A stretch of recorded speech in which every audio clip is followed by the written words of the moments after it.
Diceritakan pada masa itu, 9 negara besar saling berperang satu sama lain.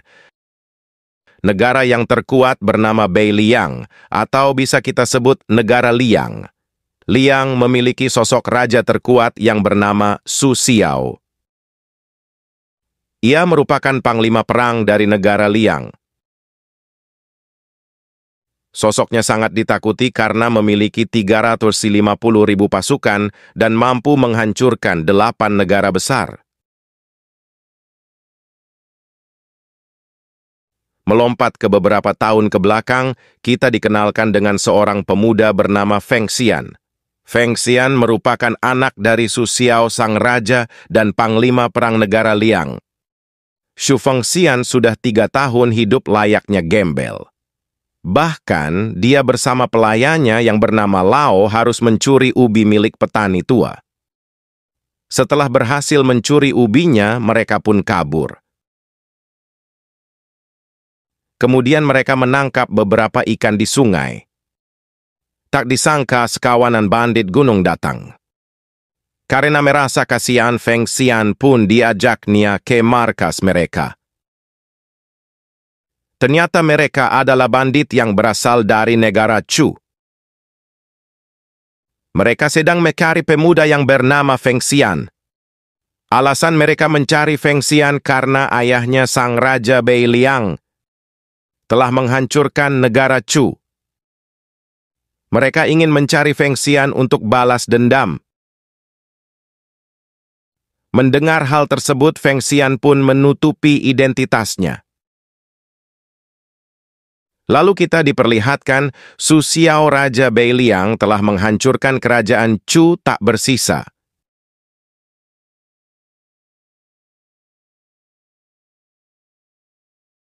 Keesokan harinya, Feng Xian berhasil kabur dari kawanan bandit tadi. Kemudian dia melihat seekor kuda dan berniat untuk mencurinya. Namun tiba-tiba pasukan bandit tadi datang ke sana. Mereka bertemu seseorang berpakaian putih. Pasukan bandit gunung menyangka seseorang yang berbaju putih adalah Feng Xian.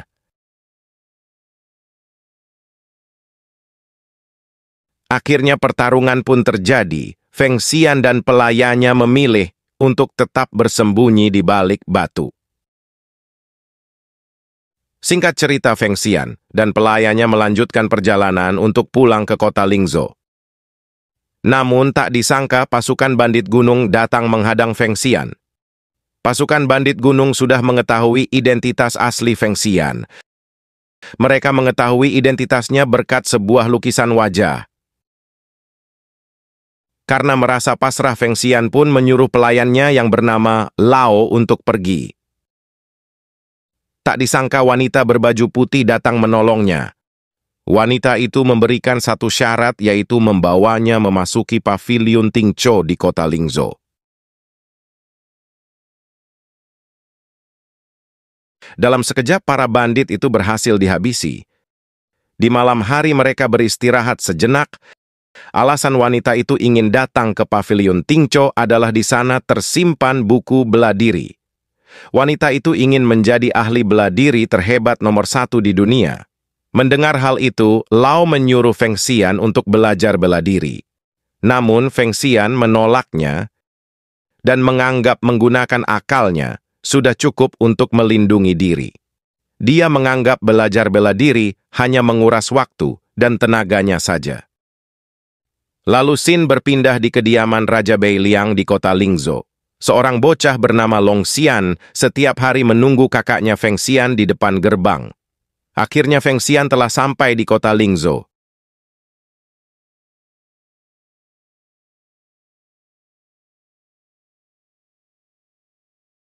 Sebelum memasuki kota, dia singgah ke sebuah kedai untuk meminum arak. Namun sial, belum sempat menikmati arak, mereka berhasil dikejar bandit gunung. Namun Feng Xian tetap tenang karena dia bersama pendekar wanita tadi. Feng Xian kemudian memanggil burung merpatinya dan dari situ, Long Xian menyadari kedatangan Feng Xian. Kemudian dia mengikuti burung tersebut bersama dengan para pengawalnya.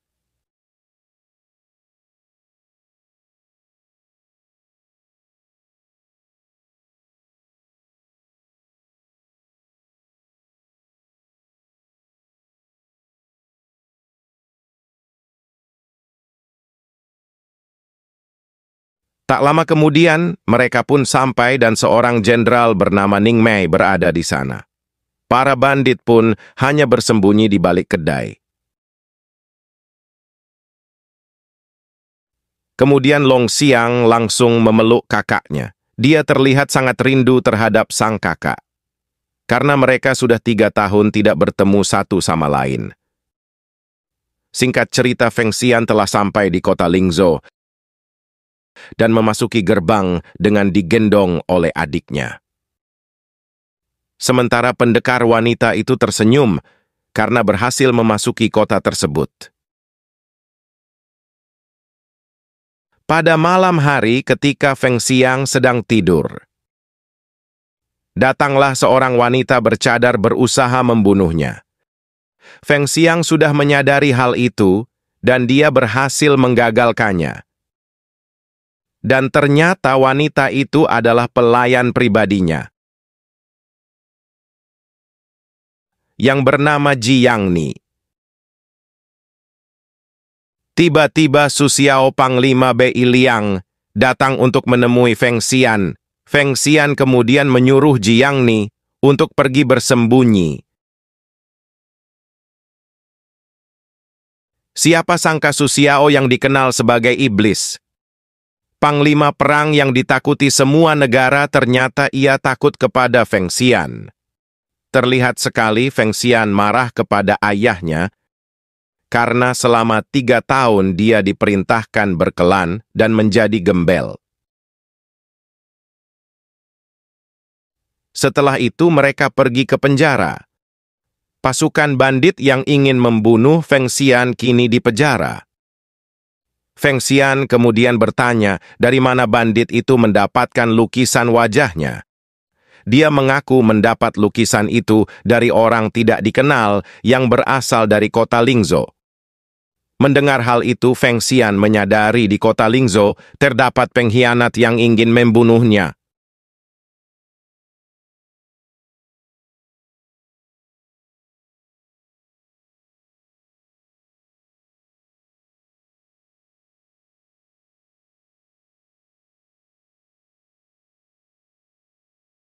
Sebelum pergi sebagai penghormatan, Feng Xian menjahit kembali bendera negara Chu.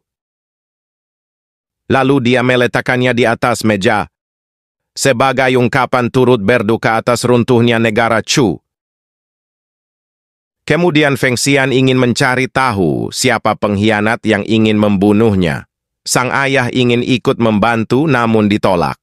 Alasan ayahnya menyuruh Feng Xian berkelana adalah untuk menghindari pembunuhan dan juga perjodohan yang diinginkan Kaisar negara Bei Liang. Kaisar menginginkan Feng Xian untuk menikahi putrinya karena dia takut kepada Su Xiao. Bagaimana tidak? Su Xiao merupakan panglima dengan 350.000 pasukan. Kaisar menginginkan dia dapat mengambil alih pasukan tersebut dan Su Xiao tidak ingin itu terjadi. Selama ini Su Xiao selalu meminta Feng Xian untuk menjadi penerusnya dan memimpin para pasukannya. Dan tentu saja Feng Xian menolaknya. Lalu keesokan pagi, Feng Xian mengambil sebuah kotak uang milik Jiangni. Itu merupakan sebuah hukuman karena kemarin dia telah gagal membunuhnya. Lalu kita diperkenalkan dengan Hong Su, salah satu pelayan setia milik Feng Xian. Hong Su menemui pendekar wanita itu untuk mengucapkan terima kasih karena telah menjaga tuannya. Kemudian pendekar wanita itu menanyakan, ada berapa jumlah pelayan wanita milik Feng Xian? Dia lalu menjawab ada 3, pertama dirinya, kemudian Jiangni, lalu seorang wanita yang berada di atas bernama King Niao.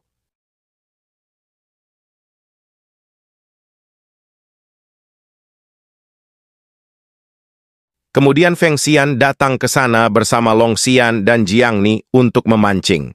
Saat melemparkan pancing, pendekar wanita itu terkejut karena di usianya sekarang, Long Xian memiliki tenaga dalam yang sangat besar.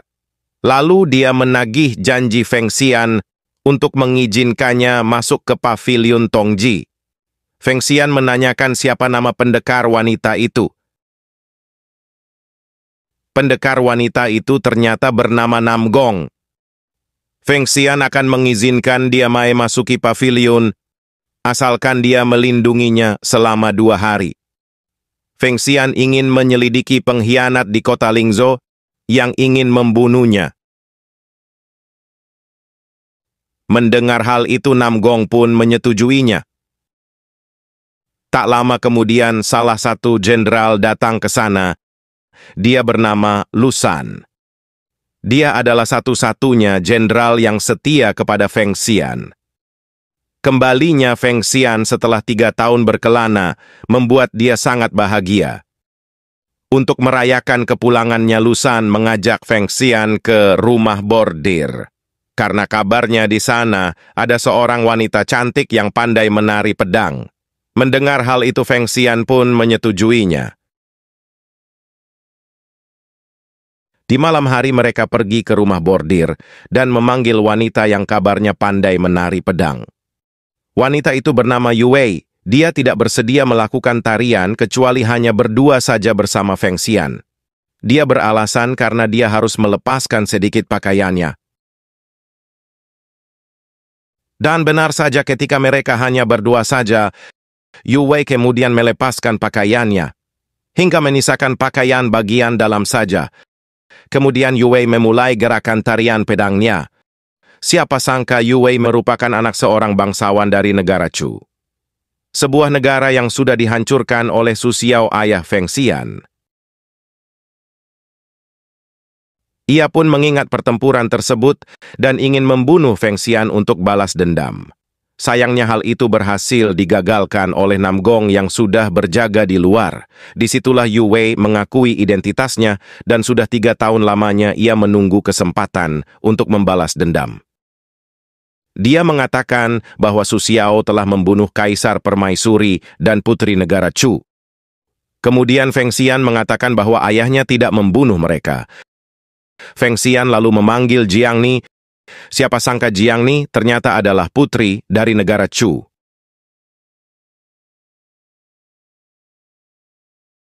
Yue merasa bahagia setelah melihat Jiang Ni masih hidup. Kemudian Yue dibawa pulang dan Feng Xian menyuruh Hong Su untuk menyiapkan kamar untuknya. Singkat cerita, Jenderal Lu San akan dihukum atas tuduhan sudah menjebaknya ke rumah bordir dan hampir dibunuh. Lu San mengaku tidak bersalah dan tidak mengetahui peristiwa itu. Bahkan dihukum mati pun Lu San bersedia. Mendengar hal tersebut, Feng Xian tanpa belas kasihan mencambuknya. Di tempat lain, Jiang Ni menceritakan pengalamannya kepada Yue. Ia menceritakan bahwa Su Xiao tidak membunuh tawanan dan warga yang tak bersalah. Sebenarnya Kaisar Negara Beiliang memerintahkan Su Xiao untuk membunuh keluarga Jiang Ni. Namun Su Xiao tidak melakukan hal tersebut. Demi keselamatan Jiang Ni, Kaisar dan Permaisuri negara Chu beserta bawahannya bunuh diri dan menitipkan Jiang Ni pada Su Xiao.